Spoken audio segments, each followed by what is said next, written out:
안녕하십니까. 오늘 마태복음 5장 말씀을 읽겠습니다. 예수께서 무리를 보시고 산에 올라가 앉으시니 제자들이 나온지라 입을 열어 가르쳐 가라사대 심령이 가난한 자는 복이 있나니 천국이 저희 것이며 애통하는 자는 복이 있나니 저희가 위로를 받을 것이며 온유한 자는 복이 있나니 저희가 땅을 기업으로 받을 것이며 의에 줄이고 목마른 자는 복이 있나니 저희가 배부를 것이며 긍휼히 여기는 자는 복이 있나니 저희가 긍휼히 여김을 받을 것이며 마음이 청결한 자는 복이 있나니 저희가 하나님을 볼 것이며 합행케 하는 자는 복이 있나니 저희가 하나님의 아들이라 일컬음을 받을 것이며 의를 위하여 핍박을 받은 자는 복이 있나니 천국이 저희 것임이라. 나를 인하여 너희를 욕하고 핍박하고 거짓으로 너희를 거스려 모든 악한 말을 할 때에는 너희에게 복이 있나니 기뻐하고 즐거워하라. 하늘에서 너희 상이 큼이라. 너희 전에 있는 선지자들을 이같이 핍박하였느니라. 마태복음 5장 산상보훈의 말씀을 읽었습니다. 오늘 시편을 읽지 않고 마태복음 5장 산상보훈을 읽어서 여러분 깜짝 놀랐을 것입니다. 제가 새벽 시간에 늘 시편 강해만 이렇게 했는데 이제 시편 읽으니 하나님 은혜로 마쳤기 때문에 이제 시편 2권부터는 수요일 날에는 산상보훈, 금요일 날에는 창세기 1장, 그리고 주일 날에는 시편 강해를 이렇게 하기로 했습니다. 저도 시편만 하니까 또 다른 성경도 좀 하고 싶은 마음도 들고 해서 오늘 우리 성도들이 또 가장 사랑하는 말씀 중에 하나인 산상보훈을 읽었습니다. 산상보훈을 참 많이 말씀을 전해봤는데 시편 강해를 같이 공부하면서 산상보훈을 보니까 산상보훈이 전혀 다르게 보여졌습니다.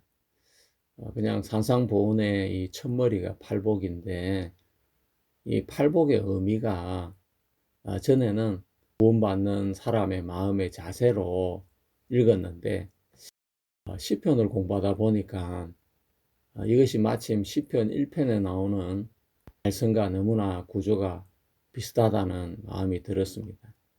그래서 여러분에게 시편과 연결을 시켜서 산상보훈의 말씀을 다시 한 번 더 전달해 드리고자 합니다. 시편 1편에는 복 있는 사람은 이라고 말씀이 시작됩니다. 복 있는 사람은 악인의 길을 쫓지 않고 죄인의 길에 서지 않고 오만한 자의 자리에 앉지 아니하고 여호와의 율법을 즐거워하여 그 율법을 주야로 묵상하는 자로다라고 이야기를 했습니다.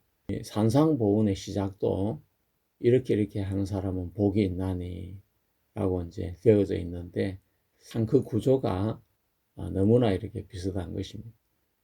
시편 1편은 성경을 주야로 묵상을 해야 복을 받는 의인이 된다는 이야기가 아니고 의인이 성경을 주야로 묵상하는 사람이고 또 시냇가에 심긴 나무처럼 시절을 따라 하나님께로부터 말씀의 공급을 받아서 열매가 그치지 않는 사람이라고 시편은 이야기를 해주고 있습니다. 팔복은 무엇을 이야기하겠습니까? 팔복은 이런 마음을 가져야 복을 받는다.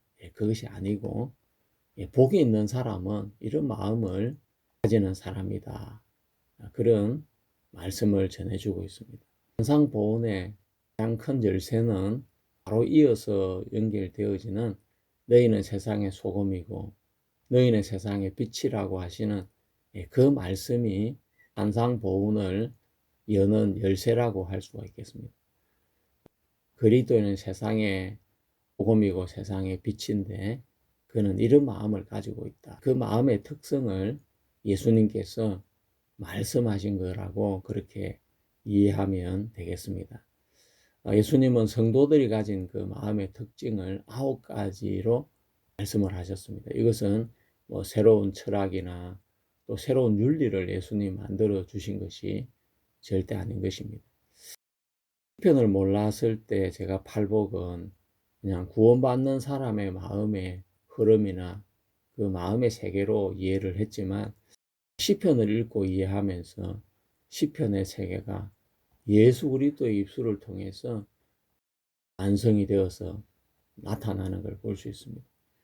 시편 속에서 의인은 울고 부르짖고 기도하고 하나님을 기다리고 또 하나님께 매달리면서 살아가는 사람이 의인이라고 볼 수가 있습니다. 그렇지만 하나님의 나라 안에서는 팔복으로 완성이 되어지는 것을 볼 수가 있습니다. 자, 마태의 복음이라는 것은 마태가 유대인들을 상대로 쓴 복음서입니다. 그래서 제일 앞부분에 아브라함과 다윗의 자손 계보가 나오고, 그 다음에 율법과 선지자들의 성취가 어떤 말씀보다도 더 자주 등장하는 것을 볼 수 있습니다. 또 천국과 의, 외식 등 이제 시편과 선지자의 말씀들이 많이 인용이 되고 있습니다. 유대인의 예배 언어나 또 메시아를 기대하는 그런 신앙이나 또 성전 의식이나 시편의 정서가 마태복음에 아주 많이 기록이 되어져 있습니다.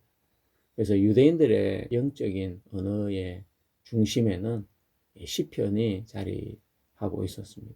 시편은 단순한 찬양집이 아니라 의인의 내면의 언어이고 회개의 언어이고 고난의 언어이고 또 하나님을 갈망하는 언어인 것입니다. 유대인 랍비가 모세는 모세오경을 남겼고 다윗은 시편 5권을 남겼다라고 말할 정도로 유대인들에게 시편 5권이 가지는 의미가 특별하다는 것을 알 수가 있습니다. 그래서 그들은 시편을 외우기도 하고 또 시편의 그 말씀을 벽에서 붙여놓기도 하고, 그들은 기도할 때나 묵상할 때 시편을 자주 이용했던 것을 볼 수가 있습니다. 자, 그럼 우리가 팔복 속으로 같이 들어가서 예수님이 말씀하시는 그 의미 하나하나를 되짚어 보도록 하겠습니다. 예수님이 가장 먼저 말씀하신 것이 심령이 가난한 자는 복이 있나니 천국이 저희 것임이요 했는데, 시편에서 다윗은 자신을 가난한 자다, 궁핍한 자다, 외로운 자다, 압제당하는 자다 이렇게 자주 그는 불렀습니다. 특히 시편에서는 외로운 자가 주를 의지하나이다 라고 했고, 시편 40편에서는 나는 가난하고 궁핍하오나 라고 하면서 가난이라는 단어를 다윗은 사용하고 있습니다. 이때 가난은 경제적인 궁핍을 이야기하는 것이 아니라 자기 힘을 신뢰하지 않고 자기 의를 떨지 않고 하나님 없이 살 수 없는 그런 사람을 말하고 있습니다. 성경에 주밖에 나의 복이 없나이다, 주밖에 나의 토보가 없나이다 하는 그 고백과 일맥상통한 표현이라고 할 수 있습니다. 심령이 가난하다는 것은 자존감이 있다는 뜻이 아니라 자기 안에 생명의 근거가 없다는 것을 말을 하고 있습니다. 이것이 바로 회개의 시작이고 자기의 토벌을 내려놓고 하나님만이 선의 근원인 것을 인정하는 그런 자리인 것입니다. 천국은 강한 자의 소유가 아니라 하나님을 의지하는 자의 것인 것입니다. 자, 그 다음 예수님은 이어서 애통하는 자는 복이 있나니 저희가 위로를 받을 것이며 라고 했습니다. 시편을 읽으면 다윗은 끊임없이 울고 있습니다. 여호와 일어나소서, 귀를 기울이소서, 나를 잊지 마소서, 내 기도에 유의하소서. 시편의 애통은 단순한 감정적인 슬픔이 아닙니다. 그 핵심은 하나님을 잃을 수 없다는 절박함입니다. 다윗은 자신의 죄 때문에 울고 악 때문에 울고 또 하나님의 침묵 속에서 울고 하나님의 얼굴을 갈망하면서 다윗은 울고 있습니다. 시편 51편에서 다윗은 내 죄가 항상 내 앞에 있나이다 라고 고백을 했습니다. 이것은 단순한 죄책감이 아니라 하나님과의 관계 회복을 갈망하는 애통인 것입니다. 그래서 팔복에서 나오는 애통은 자기 연민이 아니라 하나님을 향한 갈망의 눈물인 것을 알 수 있습니다. 예수님은 그런 자에게 위로가 있다고 말씀을 하셨습니다. 시편의 눈물이 예수님 안에서는 하나님 나라의 위로로 이어지고 있는 것입니다.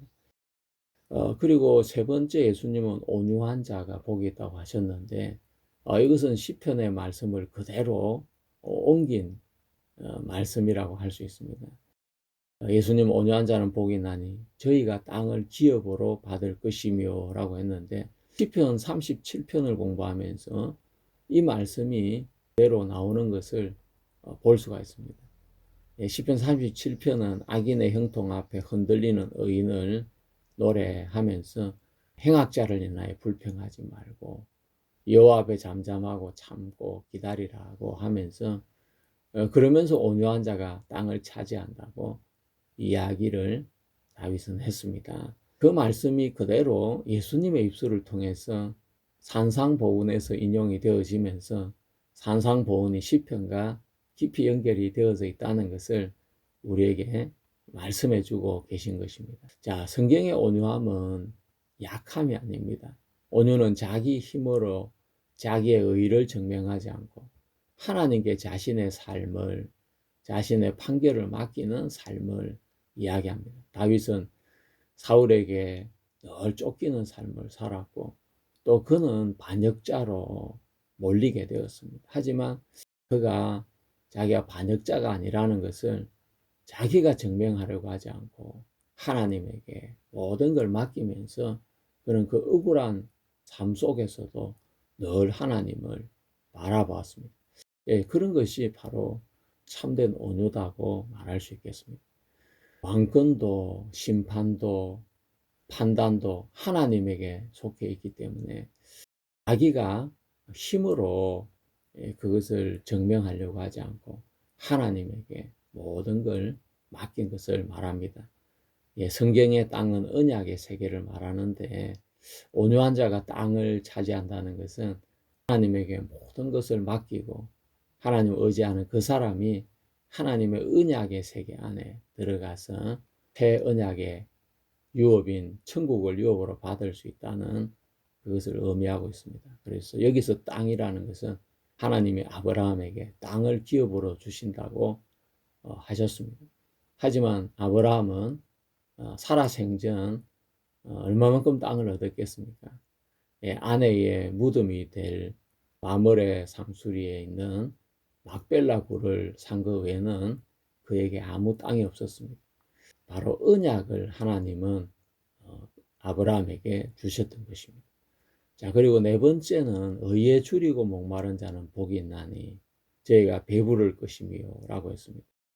이 말씀은 시편 16편과 연결이 되어지면서 주밖에는 나의 토보가 없다고 말한 그 고백이 떠오르게 되어집니다. 자기 안에나 세상에나 인간의 권력 안에 참된 토보가 없다고 그는 고백을 하고 있습니다. 이때 토보는 선함, 생명, 충만함 그런 여러 가지 뜻을 담고 있습니다. 오직 하나님만이 선의 근원이시고 생명의 근원이시고 의의 근원이시고 복의 근원이시다. 그 이야기를 해주고 있는 것입니다. 그래서 의에 줄이고 목마른 자는 단순히 착하게 살고 싶어하는 사람이 아닙니다. 오직 하나님 없이는 나는 살 수 없는 사람이다. 하나님이 아니면 나에게 만족이 없는 사람이다 하는 그 고백이 바로 이 의에 줄이고 목마른 사람인 것입니다. 시편의 의인은 하나님의 공의를 갈망하면서 악의 제거를 원하고 하나님의 통치를 기다립니다. 그래서 의인은 단순히 도덕성이 아니라 하나님의 나라의 질서에 대한 갈망이라고 할 수가 있습니다. 예수님은 그런 자가 의에 배부르게 된다고 선언을 하셨던 것입니다. 자, 그리고 예수님이 긍휼히 여기는 자는 복이 있나니 긍휼히 여김을 받을 것이며 라고 했습니다. 이 긍휼은 바로 하나님의 용서와 연결이 되어지는 것입니다. 시편 32편에 내 죄를 주께 자보했더니 주께서 내 죄악을 사하셨나이다 라고 했습니다. 용서를 받아본 경험이 있는 사람은 자기 의의를 자랑하기가 어렵고 타인을 정죄하기 어려워집니다. 왜냐하면 자신도 하나님의 긍휼로 살아남은 자이기 때문에 그렇습니다. 그래서 긍휼은 착한 성격이 아니라 은혜를 체험한 열매가 되어지는 것입니다. 자, 그 다음에 마음이 청결한 자는 복이 있나니 저희가 하나님을 볼 것이며 라고 했습니다. 시편의 청결은 완벽주의가 아니고 시편 51편에 보면 정한 마음을 창조하소서라고 했고 시편 32편에는 죄를 숨기지 아니하였더니 하나님이 죄의 악을 사하셨나이다 라고 고백을 했습니다. 자, 그래서 청결은 죄가 없는 상태라기보다 하나님 앞에 숨지 않는 상태를 말을 하고 있습니다. 시편의 의인은 늘 하나님의 얼굴, 하나님의 임재, 또 하나님 배우는 것을 갈망하게 되어집니다. 죄를 숨기면 하나님을 피하게 되지만 죄를 자복하면 죄사함을 받고 하나님 앞으로 나가게 됩니다.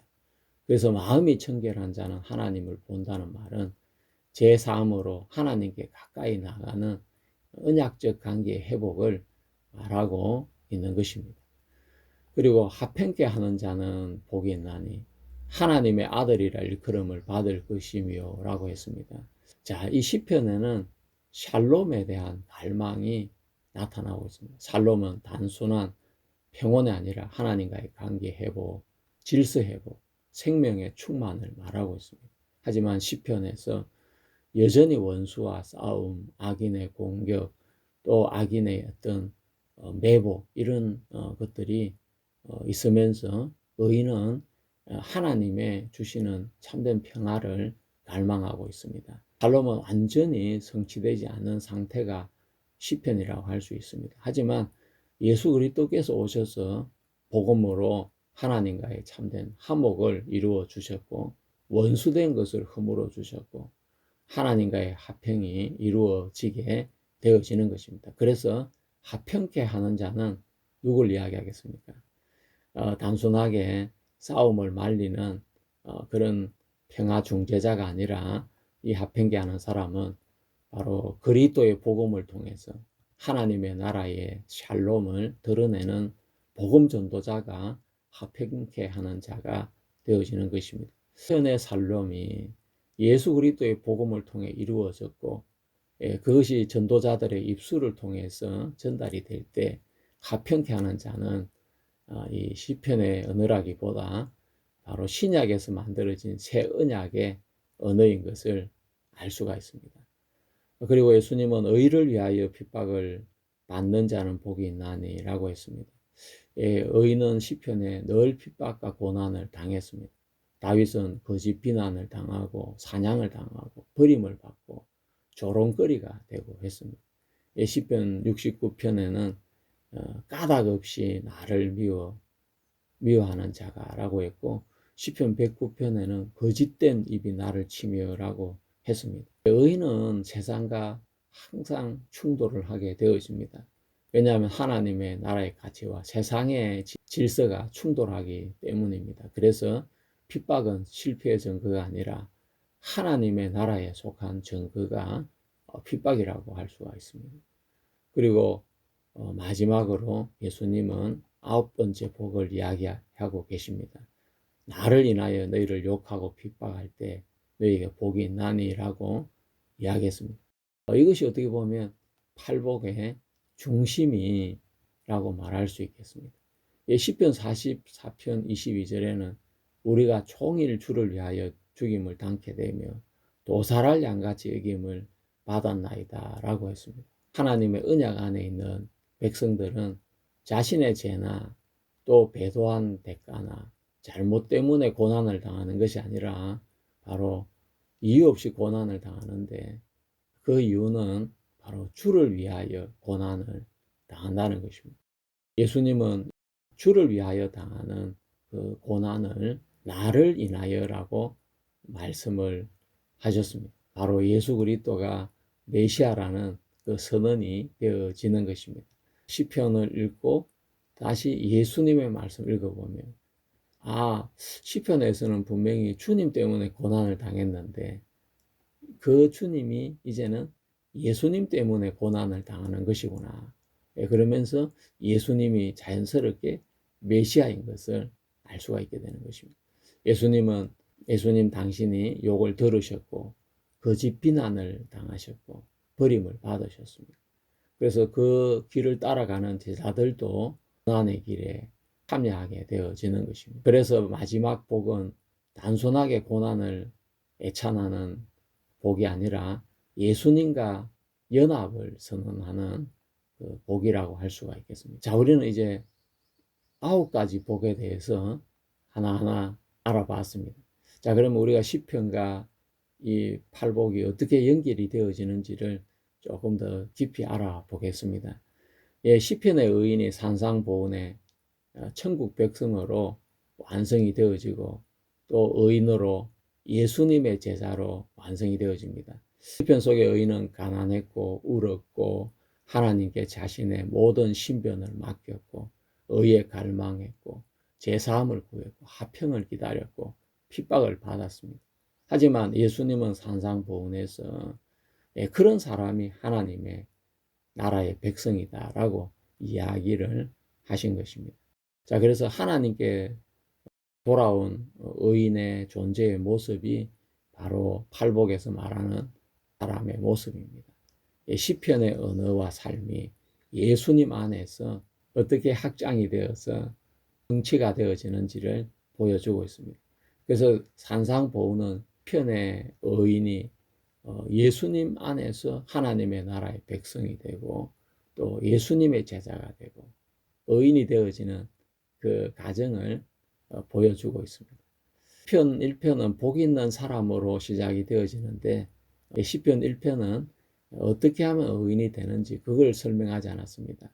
오히려 하나님께 속한 사람은 이런 사람이 하나님께 속한 사람이다 라고 하면서 복 있는 사람을 말을 했다 하면 악인의 길을 거절하고 말씀을 즐거워하고 시냇가에 심긴 나무처럼 살아가는 사람인데 그것은 바로 존재를 먼저 설명하고 있고 그 다음에 열매가 따라오는 것입니다. 나무가 먼저 있고 열매는 그 결과입니다. 산상보훈도 시편과 아주 동일한 구조를 가지고 있습니다. 예수님도 복 있는 사람은 이라고 하지 않고 예수님은 심령이 가난한 자는 복이 있나니 이렇게 복이 있나니로 선언을 하게 되어집니다. 이것은 하나님의 나라의 백성의 정체성의 선언이라 할 수 있습니다. 심령이 가난한 자, 애통한 자, 의에 줄인 자가 되기 위해서 노력을 해라. 그 이야기가 절대 아니고 하나님께 붙잡힌 사람은 이런 모습이 나타난다는 이야기입니다. 자, 우리가 산상보훈의 마지막 부분을 읽어보면 예수님께서 나무에 대한 비유를 해주고 계십니다.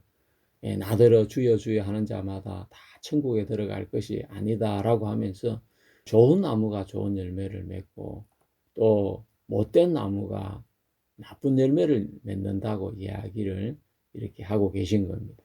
그러면서 내 말을 듣고 행하는 자는 반석 위에 집을 지은 사람과 같고 내 말을 듣고도 행치 않는 사람은 모래 위에 지은 사람과 같다고 이야기를 하셨습니다. 이것을 잘못 읽으면 내가 하나님 말씀대로 살아야 천국에 들어가는구나 그렇게 오해할 수가 있는데 히브리의 시편의 구조와 우리가 그동안 배웠던 내용들을 생각해 보면 전혀 반대인 것을 알 수 있습니다. 자, 시편은 마음에 가득 찬 것이 입으로 표현이 되어지고 그것이 행동으로 나타난다고 이야기를 하고 있습니다. 다윗은 그래서 시편에서 그 입에는 저주와 계율과 포악이 충만하며 또 그 해에는 심한 악을 꾀하며 라고 했는데 이 시편에서 그 입은 마음이 넘쳐서 나올 때 그 언어를 통하여 입으로 표현이 되어지는 것입니다. 그래서 혀는 그냥 독립적으로 움직이는 기관이 아니라 내면의 상태를 표현하는 것이 입인 것입니다. 예수님 역시 마찬가지입니다. 마음에 차고 넘쳐서 드러나는 것이 바로 입이고 말이 되는 것입니다. 자, 그래서 예수 그리스도는 산상보훈에서 행동 이전에 마음이 행위의 뿌리라고 이야기를 하셨고 입은 마음을 표현하는 창구가 되는 것입니다. 예수님은 꼭 살인을 해야 살인이 아니라 행지에게 노하는 자가 살인과 같고 라가라고 하는 욕을 하는 사람은 그것도 살인이기 때문에 공에 잡히게 되고, 미련한 놈이라는 사람은 지옥불에 떨어진다고 이야기를 말씀하셨습니다. 예, 그것은 욕을 하지 마라, 성을 내지 마라, 예, 그런 이야기가 아니라 마음에서 이 죄가 시작이 된다는 것을 이야기해 주고 있습니다. 미움이나 멸시나 정죄나 경멸이 이미 내면에서 자라서 그것이 입을 통해서 터져서 나오게 되는 것입니다. 이것은 시편의 구조와 동일한 구조라고 할 수 있습니다. 죄는 행동이기 이전에 내면 마음의 상태인 것입니다. 그래서 시편은 악인을 먼저 마음에서 하나님을 거절한다고 했고, 그것이 악인의 입을 통해서 또 손을 통해서 또 뭐 삶을 통해서 악을 나타낸다고 이야기를 했습니다. 그러니까 마음에서 입으로, 입에서 행동으로 나타나는 것이 마음의 흐름인 것입니다. 자, 예수님도 동일하게 그렇게 표현을 하셨습니다. 간음하기 이전에 마음에 음욕이 차 있고, 살인하기 이전에 마음에 미움이 차 있고, 거짓말을 하기 이전에 마음에 위선이 차 있고, 폭력을 행하기 이전에 마음에 교만이 가득 차 있는 것입니다. 그래서 산상보훈은 인간의 내면의 실체를 폭로해주고 있는 것입니다. 마태복음 5장 19절에는 행위를 잘 가지라는 그 이야기가 아니라, 예수님은 지극히 작은 계명 하나라도 버리고 행함에 가르치는 자는 이라고 했는데, 우리가 이 이야기를 끝으로 읽으면 모든 계명을 다 가르치고 지켜야 되는 것처럼 생각을 할 수 있습니다. 그래서 무슨 율법적인 무슨 점수제로 구원을 받는 것처럼 오해할 수도 있고, 행위로 구원받는 것처럼 또 도덕주의자가 돼야 되는 것처럼 오해할 수도 있습니다. 하지만 이것을 시편의 언어의 구조와 연결을 해보면 완전히 달라지고, 히브리인들의 그 사고의 방식으로 연결하면 그 내용이 완전 달라지는 것입니다. 왜냐하면 히브리인들의 사고의 행함은 마음에 가득한 것이 나타나는 표현이 행함인 것입니다. 예수님은 다른 곳에서도 말씀하시기를 마음에 가득한 것을 입으로 말한다라고 하면서, 행위는 존재의 표현이고 마음의 열매이고 또 내면의 생명의 흐름이라고 이야기했습니다.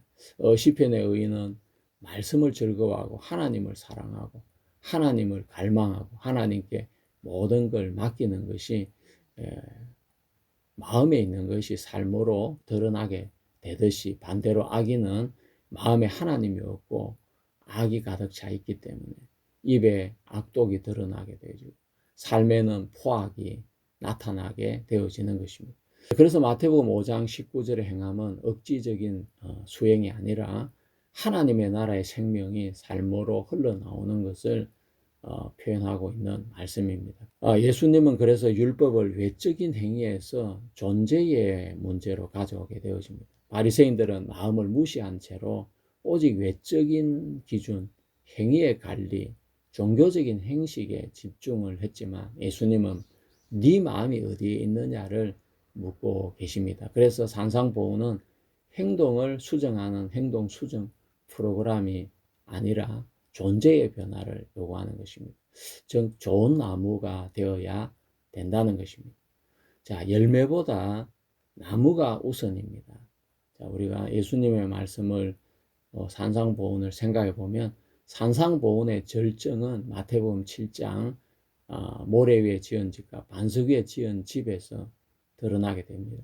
모래 위에 지은 집은 주님의 말씀을 듣고도 행치 않는 자를 말하고, 그래서 우리가 모든 말씀을 행치 않으면 신앙이 아니다, 지옥에 간다, 그런 뜻이 절대 아닌 것입니다. 왜냐하면 그 말씀 앞에 예수님이 하신 말씀이 나무와 열매에 대한 이야기를 하셨던 것입니다.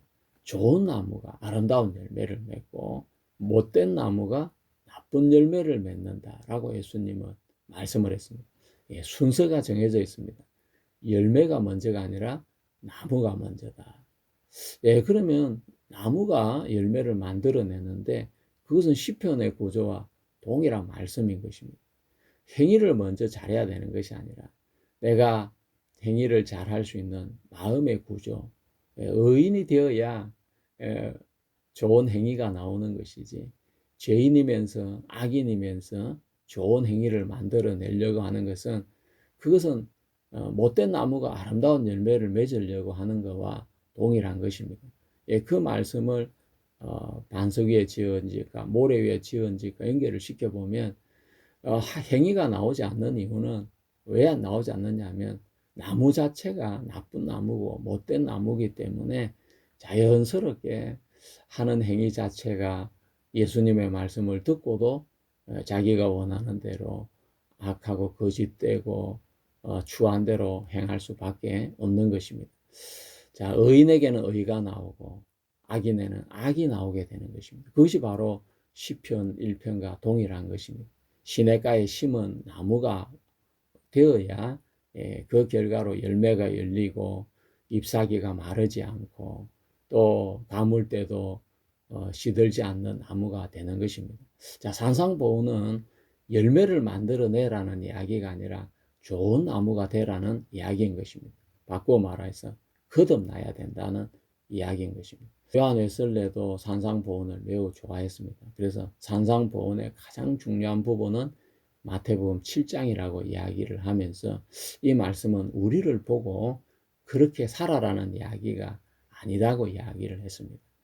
예수님께서도 나더러 주여 주여 하는 자마다 천국에 들어올 것이 아니요 하나님 뜻대로 행하는 자가 들어온다고 말씀하시면서, 그날에 많은 사람들이 우리가 주의 이름으로 선지자 노릇을 하고 우리가 주의 이름으로 귀신을 쫓아내고 또 주의 이름으로 권능을 행했다고 했지만, 주님은 불법을 행하는 자들아 내게서 떠나가라고 말씀을 했습니다.